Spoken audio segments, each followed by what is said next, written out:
এটাই আমাদের ইছামতি নদী।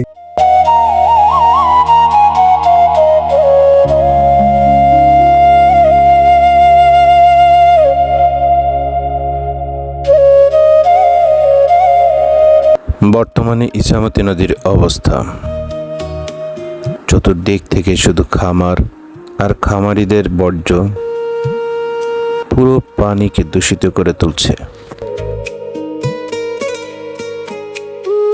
পানি হয়ে উঠেছে দুর্গন্ধযুক্ত। উন্নয়ন বা ব্যবসার নামে আমাদের এই প্রাকৃতিক সম্পদগুলোকে কোনোভাবেই ধ্বংস করা আমাদের কাম্য নয়। হাঁস মুরগির খামারের বর্জ্য সরাসরি নদীর পানিতে ফেলাতে পানি এখন দূষিত।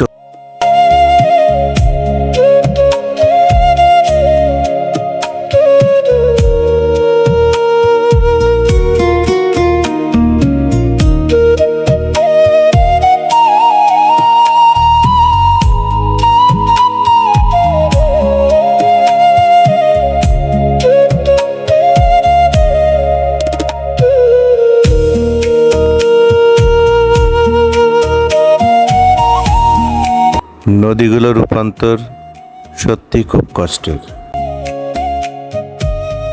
ইছামতি একটি জীবন্ত ও টলটলে পানির নদী, যেখানে শৈশবের স্মৃতি, বর্তমানেও মাছ ধরা, গোসল করা, অনেক স্মৃতি জড়িয়ে আছে।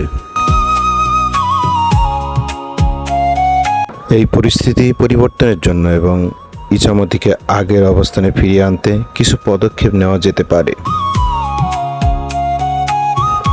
যেমন সচেতনতা তৈরি, খামার মালিকদের সাথে কথা বলা বা আলোচনা করা, উদ্যোগ গ্রহণ বা তথ্যচিত্র সংগ্রহ করা এবং সর্বোপরি স্থানীয় প্রশাসনের দৃষ্টি আকর্ষণ, যেমন ইউনিয়ন পরিষদের চেয়ারম্যান বা পরিবেশ অধিদপ্তরে লিখিত অভিযোগ জানানো এবং তাদেরকে এই বিষয়ে অবহিত করা, যাতে খামার মালিকদের খামারের বর্জ্য সরাসরি নদীতে না ফেলে অন্য ব্যবস্থা নিতে বাধ্য করতে পারে।